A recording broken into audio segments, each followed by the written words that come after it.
Nay, alam mo, adik ka na dyan sa pinapanood mo. Eh kasi naman anak, nakakahook tong batang Quiapo. O siya na, Nay, sa kwarto muna ako ha. O sige na anak, tapusin ko lang to ha. Ala, yan yung mga kalaban! Bilisan mo! Sino kumakatok? Wala namang tao ah. Lo, tapos na agad? Nakakabiti. Sino kumakatok? Hello?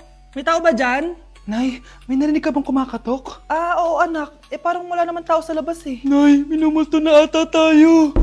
Ah! Sino yun? Ano gagawin natin anak? Lalabas ako anak. Nay, wag please. Deliver. Ay! Ano ba problema nyo ha? Kanina pa ako katok na katok dito. Bingi ba kayo? Ay, sorry. Ba't kasi gantong oras ka nagde-deliver eh? Oh, eto. Pinapabigay ni Coco Martin. Totoo ba? Wow, Nay! Di ba pinapanood mo yun? Si Coco Martin? Unbox na natin, Nay! Uy, may pa-letter pa sa akin si Coco Martin. Siya pala may-ari nito, anak. Wow, ang dami nilang pinadala, Nay. Tamang-tama, anak. Madami tayong hugasin ngayon. Binyagan mo na to. Kaya kayo, abangan nyo na to dahil available na to sa TikTok Shop starting at 11:11. I-follow nyo lang ang @bida ng TikTok. O anak, bilisan mo dyan ha. Gamitin na natin to. Wow, ang bula! Tapos ang bango pa! Tapos ang mura pa! Kaya bida talaga sa bulsa! Grabe ang linis! Araw-araw ko nang gagamitin to! Hi, Bes! I'm back! Oh, Bes, pupunta ka ng ibang bansa? Hindi! Dito na ako titira sa inyo! Hi, tita! Anong ulam? Samantha! Halika na dito, Be! Niluto ko paborito mo! Yan yung gusto ko sa'yo, tita eh! Oh, Scarlett, lagay mo na nga ito sa kwarto ko. Kwarto mo? Ang kwarto ko ay ang kwarto mo. Wawa. Ano kaya pwede kainin dito? Ano ba yan? Bakit walang laman? Mag-grocery naman kayo, Bes. Sorry po, nakakahiya naman sa'yo. Mahiya ka talaga. O ito na lang lutuin mo. Walang ya talaga tong babaeng to. Lagyan ko kaya to ng lason. Ay, tita, sobrang lakas uminom niya ni Scarlett. Tapos puro lalaki pa yung mga kasama niya. Aba, humanda talaga sa akin yung babaeng yan. Walang yatong si Samantha. Sinisiraan pa ako sa nanay ko. Bes, kailan ka uuwi? Anong uuwi? Hindi na ako uuwi, Bes. Inampun na ako ni tita. Ay, hindi. Umalis ka na. Ginagawa mo akong katulong dito. Tapos kung ano-ano pa sinasabi mo sa nanay ko. Oh, anak, ba't mo naman pinapaalis si Samantha? Wala naman ginagawa masama yung tao eh. Oo nga, ang bait ko kaya. Kung hindi siya aalis, ako ang aalis! Friendship over na tayo, Samantha. Lalayas na ako sa bahay na to. Parang mas anak pa ni nanay si Samantha. Alam mo na ba yung nangyari kay Samantha? Bakit? Ano meron kay Samantha? Tignan mo to. Nay! Nay! Oh, di ba lumayas ka na? Paalisin mo na yan si Samantha! Sino siya, anak? Tinawag mo bang anak si Samantha? Ay, hindi ko alam, Nay. Paalisin mo nga yan. Hoy, babae! Kung sino ka man, umalis ka na dito! Uy, mga Mare, sorry na late ako Sorry din mga Mars, yung driver ko kasi ang tagal. Ako din na late, yung helicopter ko kasi nagpagas pa sa ere. Ikaw Mars, bakit ka na late? Yung kotse ko kasi nabangga. Dilulo ka ata, Nay. Naka-tricycle lang tayo eh. Nahimik ka. So Mars, kamusta pala kayong dalawa? Ento, kakauwi ko lang ng Amerika. Ako naman, kakagaling ko lang ng Europe tsaka Japan. Eh ikaw Mars, saan ka galing? Ako?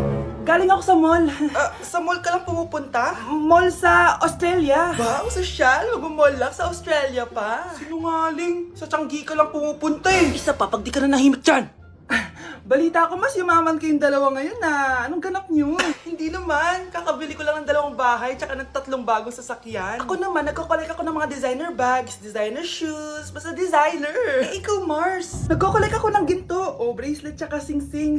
Ginto? Nagko-collect ka ng sama ng loob ka mo. Punyeta ka, wag mong hintayin sa loob ko sa'yo. Buti pa mag-order na tayo mga Mars. Excuse me, can I have the fettuccine Alfredo? Yung sa akin steak with white caviar. Samahan mo na rin ng wine. Ano bang basa dito? Sige, spaghetti na lang. Steak yung sa akin, Nay, ha? Gusto daw ng steak ng anak mo, Mare. Hati na lang kami ng anak ko. Sige, spaghetti na lang daw. A few moments later. Sino pong magbabayad ng bill? Kuya waiter, ikaw na lang mamili kung sino magbabayad sa aming 3. Mayaman naman kami lahat. Si ma'am po. Ako? Ikaw magbabayad, Nay. Congrats, Mars. Magbayad ka na. Wait lang. CR lang ako, sige, Mars. Babalik pa ba yun? Alis na ako. Bahala kayo dyan. Good morning, class! Good mood si ma'am ngayon na. Sana good mood lang siya gang mamaya. Bago tayo mag-start, mag-pray muna tayo, okay? Sino gusto mag-lead? Di ako marunong niyan, ikaw na lang. Lalo na ako, di nga ako sumisimba eh. Wala. Pag walang pumunta sa harap, lahat kayo ia-absent ko! Bes, ikaw na lang. Mama ko na lang po. Madali naman pala kayo kausap eh. Okay, class. So, dito na nagtatapos sa lesson natin. Oh, may isang oras pa pala tayo eh. Sige na, i-dismiss ko na kayo. Yes! Be, tara gala tayo. Tara, be. Buti na lang talaga dinismiss tayo agad. Aba, excited? Uwing-uwi? Ayaw niyo siguro sa subject ko, no? Maghihintay kayo hanggang 4 p.m. dito! Walang uuwi! Grabe naman yung mood swing ni ma'am. Nakakainis. I love you too. Okay, class. Dahil good mood ako today, hindi tuloy ang quiz at lesson natin. Ay, salamat. Magagawa ko na yung assignment ko sa math. Bes, pakopya naman ako niyan. Aba! Sino nagsabi sa inyo na pwede gumawa ng assignment sa ibang subject, ha? Ma'am, talagang sinisira niyo mood ko, ha? Lahat kayo bagsak sa quiz! Excuse me, Ma'am Reyes? Bakit mo tinatakot ang mga anak ko? Ma'am, hindi sila matututo kung hindi ko sila tatakutin. Hindi mo kailangan takutin ng mga bata. Kausapin mo sila na maayos. Tama. Tayo ang pangalawa nilang magulang. Dapat maging safe sila sa atin. Gusto mo bang maalala ka nila sa mga pananakot mo? Facts, ma'am. Umayos ka na, ha? Kung ayaw mong isumbong kita sa principal. Deserve. Nay, ang taas ng grades ko! Congrats. Kain tayo sa labas, Nay! Sabi niyo, pag mataas grades ko, kakain tayo. Wala akong time, anak. Nay, nagugutom po ako. Anak, may ginagawa ko. Nay, di po ba kayo magluluto? Ano ba yung anak? Ang tanda mo na, di mo pa rin kaya magluto para sa sarili mo? Kita mo ang dami kong ginagawa dito? Storbo to. Sige po, Nay. Ako na lang po magluluto. Mari! Oh, Mare, ba't parang takot ka? Ang dami na kasi nawawalang bata sa barangay natin. Yung kapitbahay natin, 4 na araw na nawawala yung anak niya. Baka naman nag-away lang sila tapos lumayas yung anak niya. Basta ikaw, Scarlett, palagi kang mag-iingat, ha? Sige po, tita. Masyado ko nagpapaniwala sa fake news, Mari. Nay, tignan niyo po yung drawing ko, oh. Oo, ang ganda anak. Di mo pa naman nakita, eh. Nay, punta po kayo sa school bukas. Kakanta po ako sa stage. Oo, sige anak, pupunta ako pag may free time ako. Talaga, Nay? Yay! Uy, Mare, kakanta anak mo ngayon. Hindi ka ba pupunta? Di na siguro, Mare. Marami pa akong gagawin. Hinihintay ka nun. Pagbigyan mo na, minsan lang. Naku, Mare, sagabal lang yun sa trabaho ko. Sige na, marami pa akong gagawin, no? Nasaan ka na ba, Nay? Malapit na akong tawagin. Hindi ka mahal ng nanay mo. Mahal ako ng nanay ko! Tao po! Bakit po, sir? Kayo ba yung nanay ni Scarlett? Opo. Ma'am, nawawala po yung anak nyo. Ano? Si Scarlett? Aware naman siguro kayo na maraming nawawalang bata dito sa barangay natin, ma'am. Scarlett! Yung iba, ma'am, hindi na namin nahanap. Napakawalang kwenta mong nanay. Disturb mo yan. Ang fresh ko today! Anak, sali mo naman ako dyan sa selfie mo. Sige na, tara. 1, 2, 3. Ayan! Oh, sige na anak, magluluto na ako ha. Ba't wala si nanay dito?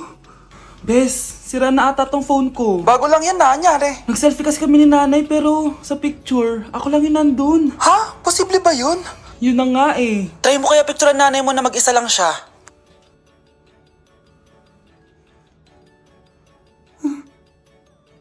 Wala talaga siya.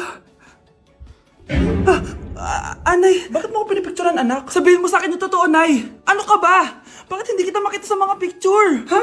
Patingin. Oh, nandito naman ako Ano sinasabi mo, anak? Alam mo, anak, kumain ka na doon. Gutom lang yan. Scarlett, mag-ingat ka sa nanay mo. Ha? Bakit po, tita? May malalim na dahilan kung bakit hindi siya nakikita sa picture. Alam niyo po yung tungkol dun? Sige na, baka makita pa ako ng nanay mo. Kaaway ako nun. Tita! Oras na para malaman mo kung sino ka talaga, Scarlett. Mukha ka na namang stress, anak. O eto, mawawala yung iniisip mo. Ano to, Nay? Gatas lang yan, ano ka ba?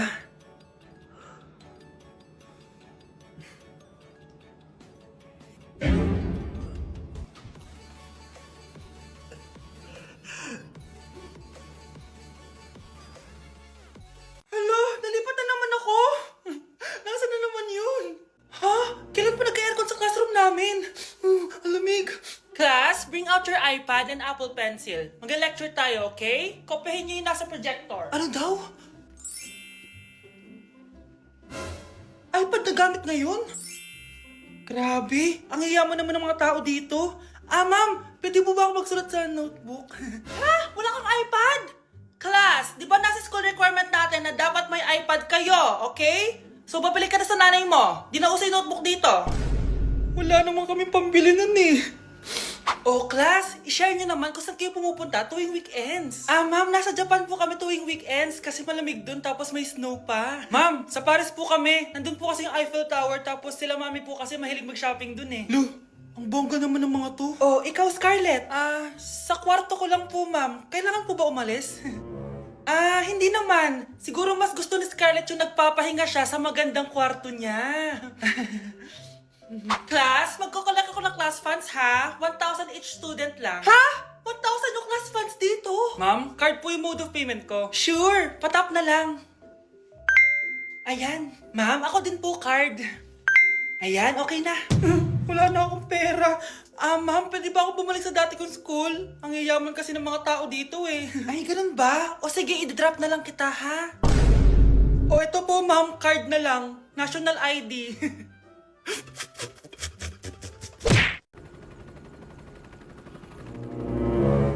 OMG, grabe yung baha oh. For sure marami naman nakurakot si Dad. Paldo.